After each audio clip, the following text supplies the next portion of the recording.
Hello and welcome back. This is the Week 7 lecture. So today I would like to cover Chapter 6 in the textbook, which is all about the psychological approach to literature. So like so many of these approaches or critical schools that we've been learning about throughout the semester, certain aspects of the psychological approach have kind of made it into the mainstream. Certain concepts and techniques that we're going to be talking about today are pretty commonplace. We use them, critics and scholars value them, and they've really entered the vocabulary of everyday people, as we will see. So there's a lot to like about the psychological approach, and it has a lot of value for us today. But as the book goes to great pains to point out, the psychological approach is quite controversial in certain ways. Many people think it has been one of the more overused of the critical approaches. Some might claim that it has been misused, abused in various ways. So we can talk about that, and certainly there is a fear that I think comes through very clearly in this chapter. The editors of the book are afraid that we might take some kind of an extreme position when it comes to the psychological approach. They point out that this is an approach that's kind of given to extremes. It kind of lends itself to extreme, maybe sort of off-target interpretations if people are either sort of overzealous in their application of the psychological approach or if they don't fully understand it. So we'll explore some of that. But again, much of the psychological approach has become somewhat mainstream. But it obviously does have some drawbacks and weaknesses, just like all of the approaches that we've been learning about do. So as they say early in Chapter 6, the thing to remember about the psychological approach is, it can really help us to uncover themes and symbols.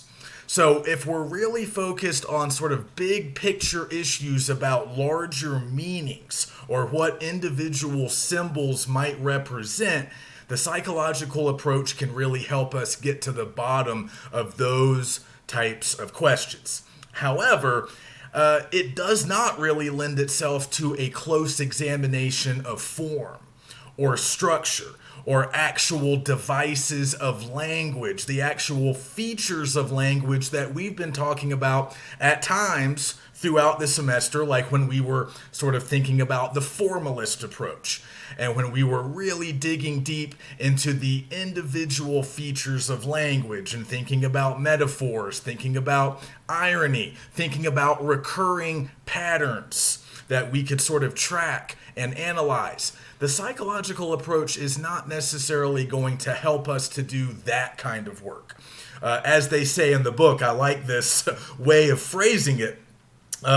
They say that this particular approach can help us to sort of read beneath or between the lines of a literary text, but it's not the approach that will help us to really analyze the lines themselves.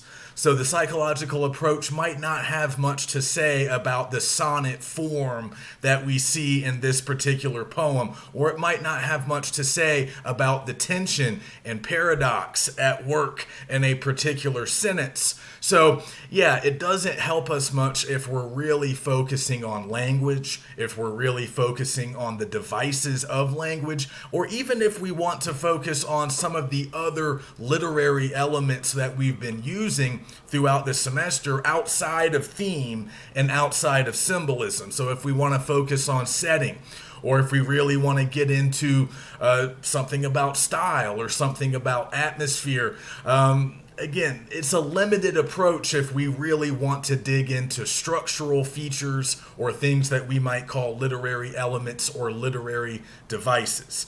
But this approach can help us potentially to explain certain character actions or character motivations. And again, it can do a lot for us at the level of theme, and it can help us to unpack some symbolism. But outside of those endeavors, it might be a bit limited, and we might need to combine this approach with other approaches in order to really do the kind of interpretive work that we want to do eventually. So, like a lot of these other approaches, certain aspects of the psychological have been around for a long time. Critics and scholars, just regular readers of literature, have always used certain psychological concepts to help to understand or just to interpret, the text that we read and discuss. So a lot of this is kind of natural.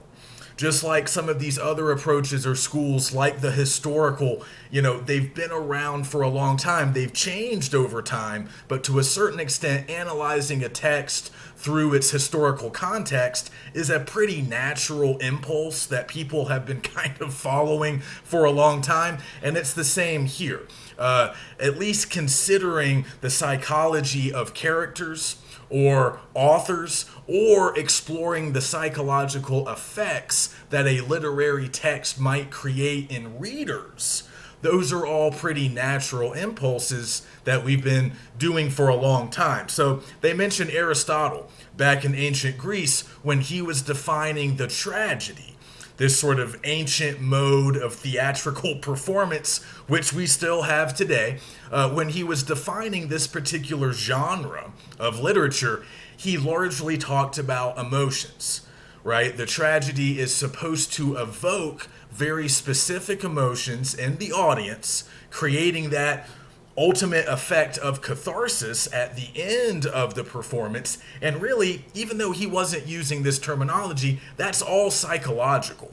All of those emotional effects, making audience members feel a certain way or think a certain way, that's really a psychological effect that Aristotle was talking about there. And they kind of track this through the ages, right? So they say the earlier generations of critics who were looking for the moral instruction in literature. Remember, that was one of our old-fashioned traditional approaches, the moral approach. A lot of older literature was supposed to include some kind of lesson, some kind of moral instruction. So even if you subscribe to that school, that traditional sort of old school approach to literature, that's kind of psychologizing literature as well, right? Because psychologizing, I think is the word. Because again, if you're thinking about a text, creating a moral effect, teaching a lesson, affecting behavior, inspiring readers to think certain things, do certain things, or feel certain ways, again, that's a psychological process. Even if the critics of the time weren't using that terminology, that is in fact what they were doing. Even the English Romantic poets at the beginning of the 19th century, Wordsworth, Shelley, Coleridge, those guys, they're mentioned in chapter 6 as well. They're very interested in the powers of the imagination. But again, that's kind of a psychological process that they're exploring. These effects on readers, or the effects experienced by writers in certain situations when doing certain things, even if they were called by different names, all of that can sort of fall under the general heading of psychology. Psychological effects, whether we're focused on the author, the audience, or maybe even characters in the actual text. So a lot of these, ideas have been floating around for a long time. But nowadays, when we talk about the psychological approach, we are typically referring to a set of theories and concepts passed down to us from Sigmund Freud, the famous Austrian psychiatrist from the early 20th century, who really kind of helped to modernize this medical discipline. And we are not in a psychology class. We are not psychologists or psychiatrists. So we don't need to be experts on Freud or his theories, but we need to know a little bit about them. We need to know the basics in order to understand how they've been applied to literature over the last 100 years or so. So Freud kind of invents this new branch of psychiatry known as psychoanalysis. So a lot of the principles that we're going to be reviewing today are really connected to his ideas and theories surrounding the practice of psychoanalysis, which is basically a way of understanding the human unconscious mind. And we'll talk more about what that means. So this is kind of a branch of a larger medical field. And again, we don't need to be experts, but let's go over some basic terms so we can sort of understand how a lot of these concepts show up in literary analysis, how they show up in literary criticism. Again, a lot of Freud's ideas have become pretty mainstream. We've rejected some other ideas of his, and we'll talk about both groups.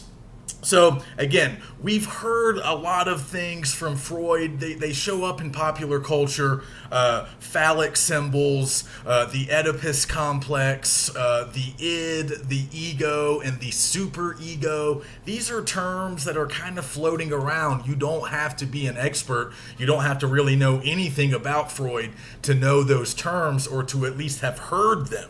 They get repeated quite a lot in popular literature, TV, they're all over the internet. So a lot of this stuff has become just kind of part of our culture, which I think is interesting to kind of think about as well. So his biggest contribution really to modern psychology was his emphasis on the unconscious aspects of the human mind.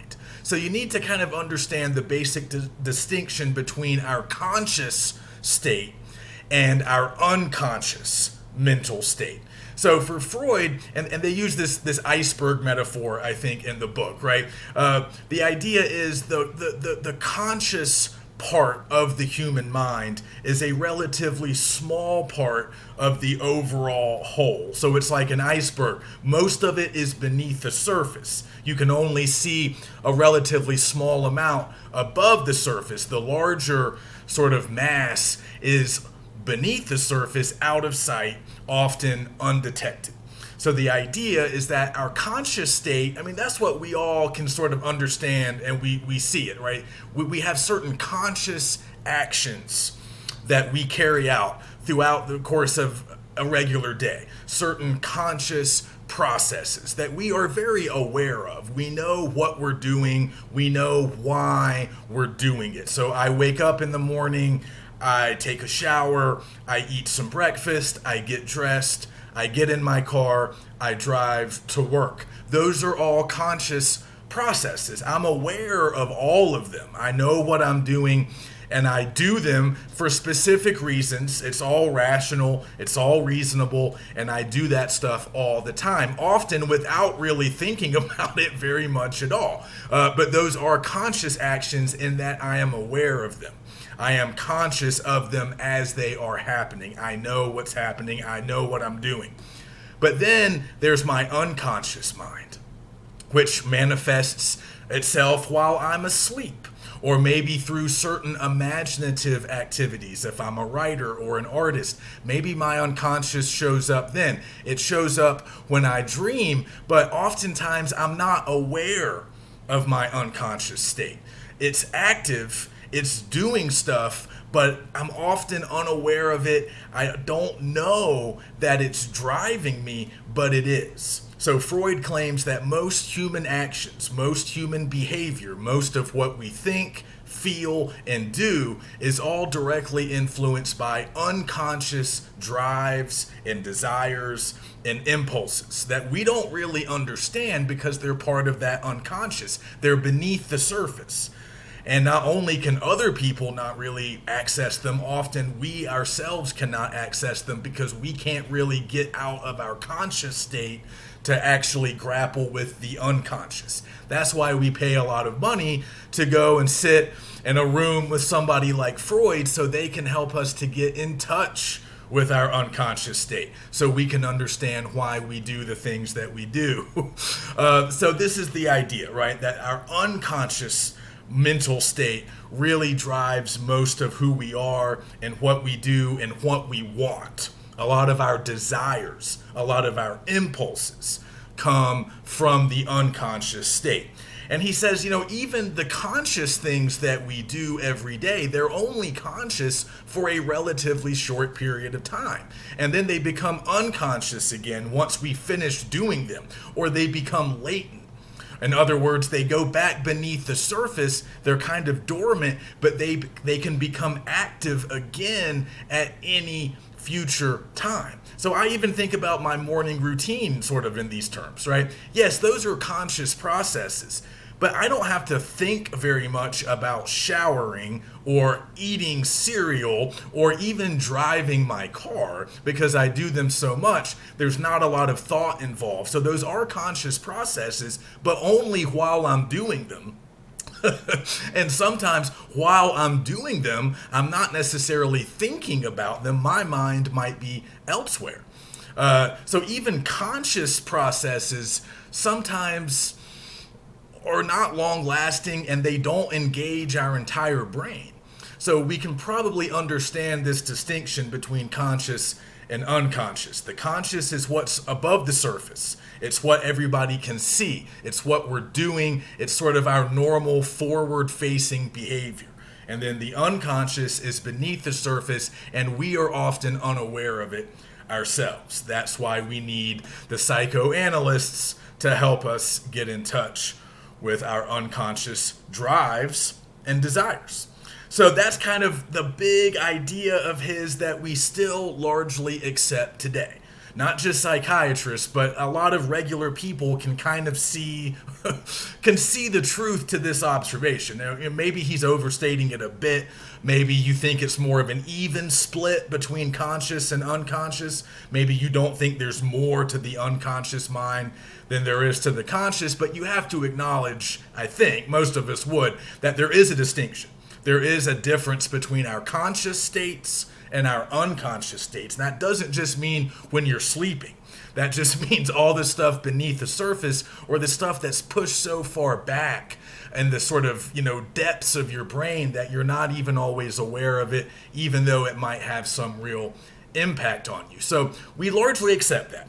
But he had a couple of other big ideas as well that we don't necessarily accept in quite such a widespread manner.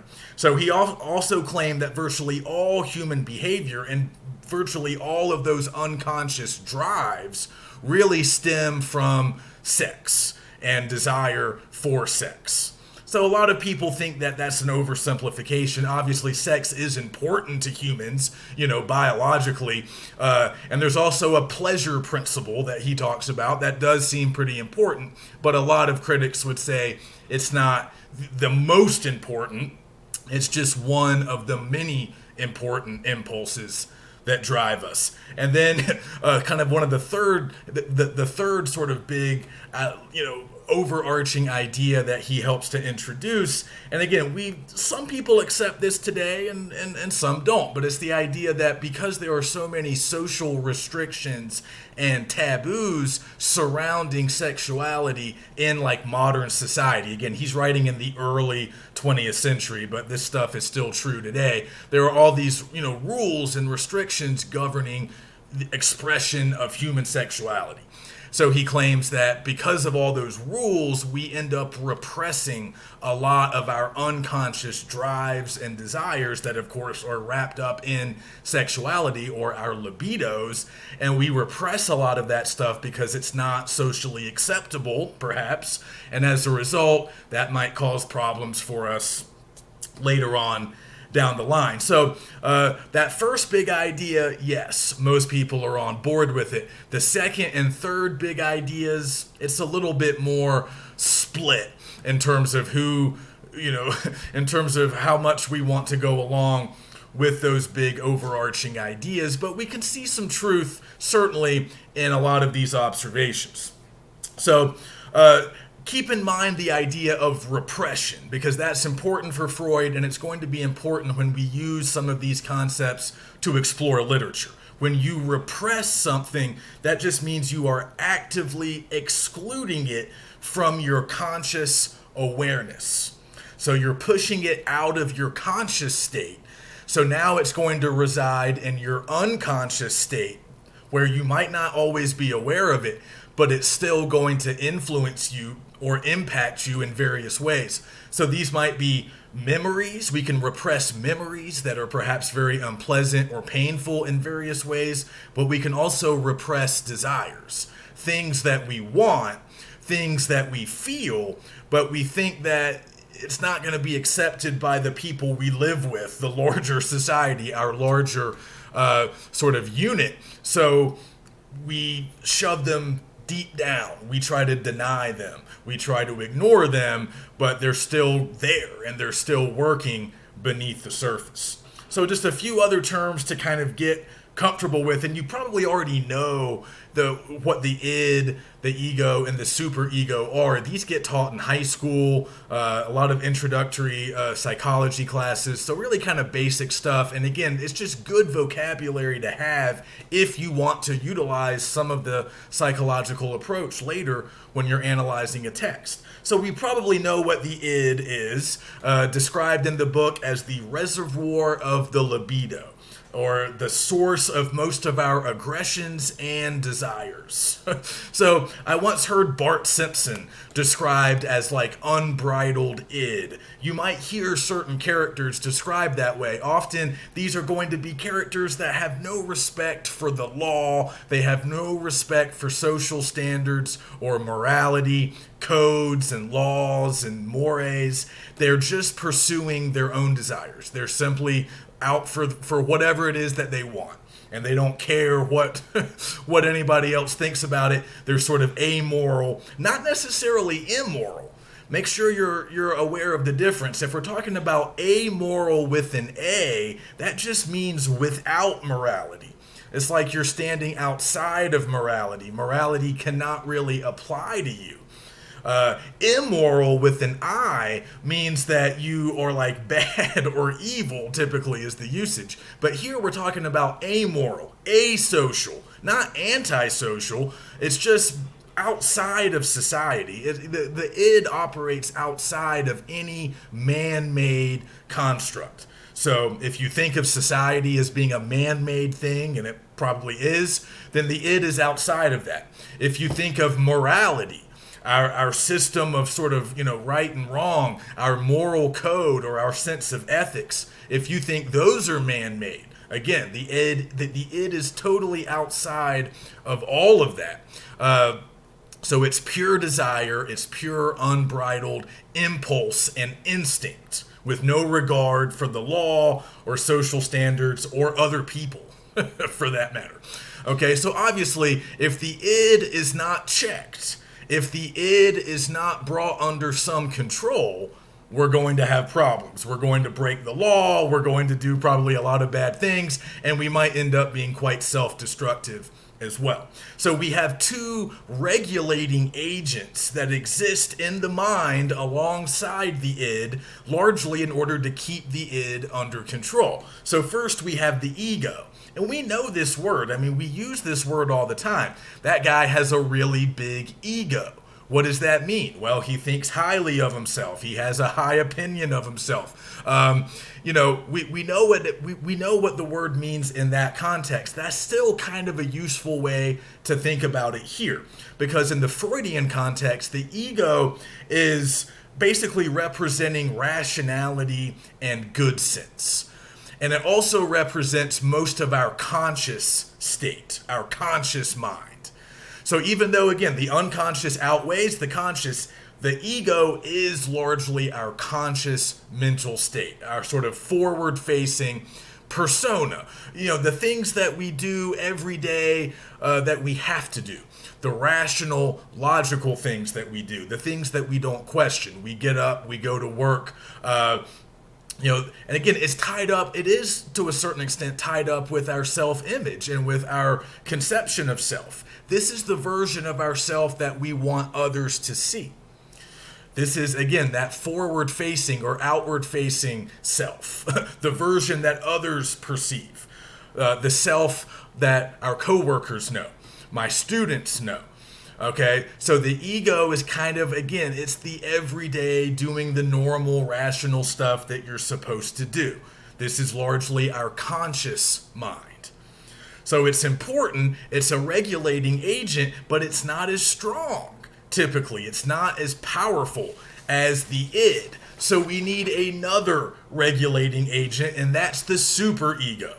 Okay, so the thing to remember about the superego is this is really more about morality and society. This is really all about social rules and norms that we are expected to follow. So we really absorb a lot of what goes into the superego as we grow up and go to school and get socialized and sort of learn about the basic social rules that exist in our particular society or nation or community. So a lot of this is learned. The superego is somewhat learned as we grow and sort of, learn more about sort of the world that we inhabit. So again, this is all about social standards.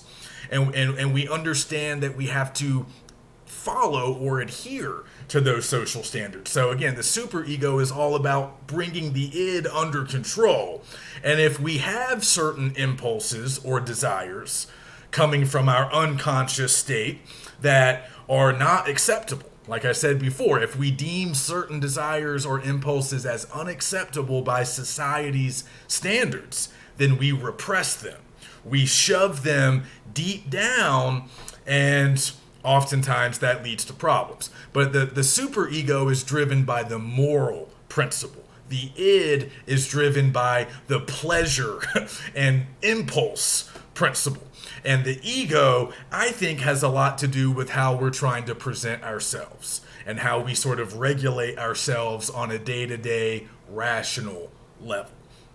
So be familiar with those three terms. You might find it necessary to use them in the future. And then, Freud also gives us our modern conception of the Oedipus complex, which just means basically it's something that, again, not everybody really accepts, but it's the idea that all boys, as they grow up, eventually enter into a sort of rivalry with their fathers for the affection of their mother, and they're ultimately very jealous of their father, and they might even sexually desire their mother in certain ways, at least at a young age. And that's one of those impulses that is unacceptable in modern society, and really has always been, most of the time, has been unacceptable in most societies. So the child represses it, pushes it deep down into the unconscious, but it's still there, and it might still be driving behavior. So a lot of critics or scholars will use that basic framework to analyze certain works of literature. And it's actually based, the whole term comes from an ancient Greek tragedy called Oedipus Rex, written by Sophocles, where a lot of this actually plays out literally. So you can see the kind of intertwined nature of psychology and literature, even with this term, because the term comes from a literary text. It's used by the father of psychoanalysis, and today we see it applied to other, more contemporary literary texts. So there's clearly a relationship here, but again, you get to decide how valuable you think these concepts or ideas really are. And as the book points out, there is certainly a danger of maybe going too far with the psychological approach. So they kind of point out that sometimes people get carried away with maybe doing something like finding sexuality in virtually all symbolism. And this is a kind of a common complaint with the Freudian or the psychological approach. If we're always thinking about the unconscious and these sort of sexual desires that Freud talks about a lot, we might start reading all symbols as either phallic or yonic, either representing female anatomy or male. I'm getting that backwards, but you know what I mean. Either representing female anatomy or male anatomy. Maybe there's some value in doing that. But if we do it all the time, if we think all symbolism is ultimately sexual, then maybe we're going too far with our psychological approach. In a similar way, if we want to read every parent-son or every father-son or really any parent-child relationship through the prism of the Oedipus complex or the Oedipal complex, that might be pushing it too far. But in some cases, that might be a good framework to use.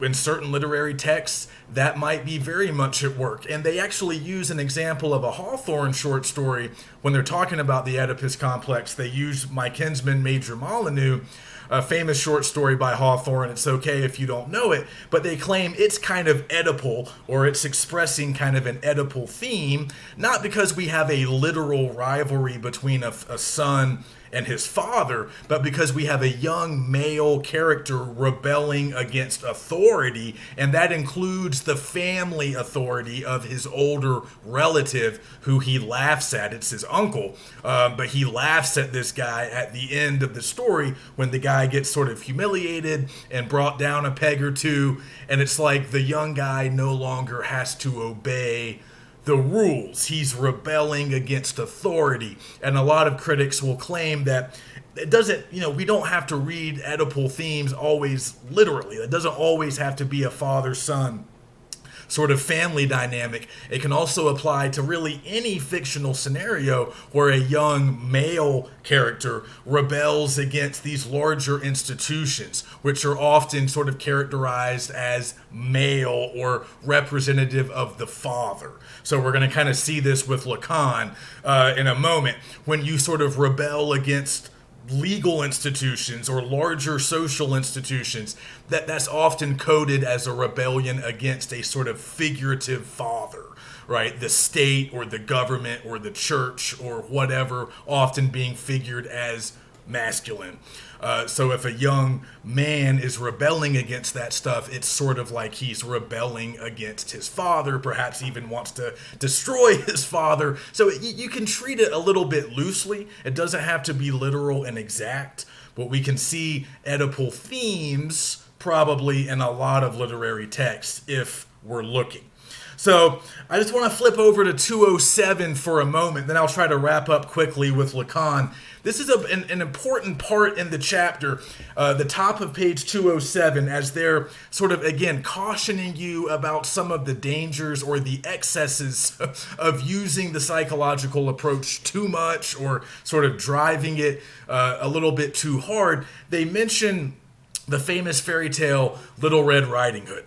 And if you look at the top paragraph on 207, they sort of give you an example of a Freudian or a sort of psychological reading or interpretation of that text that reads the fairy tale as being very much about sex and sort of gender dynamics between men and women. So if you read that little interpretation at the top of 207, the editors of the book are essentially saying it's kind of ridiculous. We can kind of understand, reader, if you don't think that interpretation really, does a lot of good. So the book's almost inviting you to reject that interpretation of Little Red Riding Hood that they're sort of summarizing at the top of 207. And if you do, in fact, reject it, if you do, in fact, think it's kind of just over the top, we're reading too much into this fairy tale, it's not really about sex, then perhaps the psychological approach doesn't really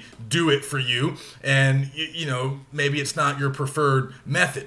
But if that interpretation at the top of page 207 doesn't strike you as ridiculous or completely outside the realm of possibilities, then maybe the psychological approach is something that you want to pursue. Because again, maybe there is some sexual imagery or symbolism in the fairy tale. Maybe the color red is important.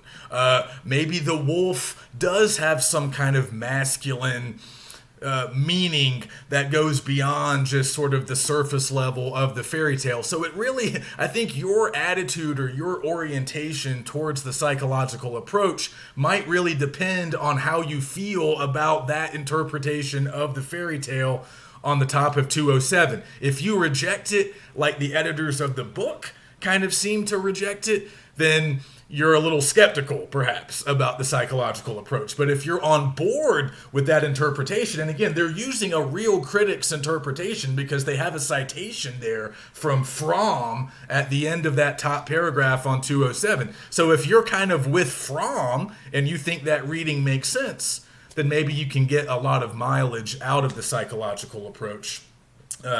in the future. So let's just wrap up by talking a little bit about Jacques Lacan. He was a famous French psychoanalyst who really comes around later than Freud, more like the middle of the 20th century, and he's very influential when it comes to literary study.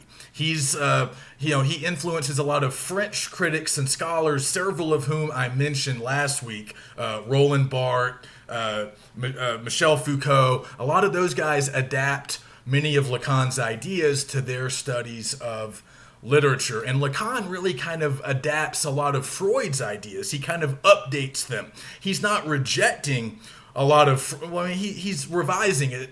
I wouldn't say rejecting. He's modernizing some of Freud's ideas. He's changing some of the terminology, and he's sort of updating this stuff for a new generation of scholars and academics. So again, one of the things he does, he takes some of these early childhood stages that Freud talks about, but Freud's often looking at them through the prism of sexuality, whereas Lacan is a little more interested in language, which makes him obviously valuable for literary scholars doing literary analysis. So he talks about the pre-linguistic stage of a very young child, before the child learns language.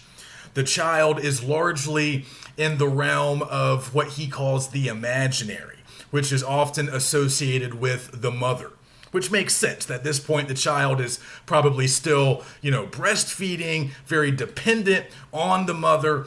But the imaginary world is a world before language, and it's largely an unconscious world where there's no need to repress anything. The child is free to kind of indulge its imagination. And imagination is all about seeing the world as a series of impulses, desires, and images, rather than a logical system or structure. So as we grow up, we look for logic and order. That's our ego. We're looking for the rational. We're looking for the everyday. That's our conscious mind. But young children are more engaged in the imagination and the unconscious mind. And they're very much closely associated at that early stage with the mother. But then they learn language and they enter the world of the adults. And that world is often coded as masculine, as I was saying before. So for Lacan, the world of language and laws and social standards, that's the father. That's the transition that kids make from the early imaginary with the mom to the later, more concrete world of laws, language, and the father. So it's not totally different from what Freud was describing, but a slightly different set of terms and sort of a slightly different way of understanding that same process. So once the kid enters into the adult world, he's left the imaginary realm and he's entered what Lacan calls the symbolic realm. And in the symbolic realm, rules and language are supposed to have meaning. So this goes back to a lot of the linguistic stuff that we were talking about last week. When we see words on a page, they're supposed to have meaning. They're supposed to be connected, right? Our signifiers, they're supposed to be signifying something. There's supposed to be meaning to language. And the rules that we follow, there's supposed to be a meaning to all of that. Right? So once the child enters that stage, that's the symbolic stage, the adult stage, the stage of the father. And all of those unconscious desires, like Freud said, they kind of get repressed. They get shoved down. And they're still active. And humans still engage with their imaginations. Not as much as we did when we were kids, but the imagination doesn't go away. And the unconscious doesn't go away. So even though we have learned our normal language and our normal codes and rules and all the things that govern the world of adults, the world of the symbolic, we still have our unconscious state, which is existing concurrently. We still have our imagination, which is still going. It's still existing, even though we're not always aware of it. And there's even a language that's sort of utilized by our unconscious state. It often shows up in our dreams. It might show up in creative writing or painting or other forms of artistic expression. Oftentimes, the language of the unconscious will largely use metaphor. It will be speaking figuratively, not literally. But even though we're not always aware of it, it's always there, and it's always impacting us in various ways. So yes, a lot of this can be useful when we're doing literary analysis. And again, we can choose to focus on authors, characters, or readers when we're taking the psychological approach. We can use some of these concepts to help us understand what authors are doing, what characters are doing, or we can explore the psychological effects on readers based on what texts, how texts are created, or what texts do. So hopefully there's some useful stuff here, but we don't need to go all in on the psychological approach. It's fine to be a little skeptical, but there are some concepts here that we can certainly use. So that's it for this week. I will see you next week when we jump into chapter 7.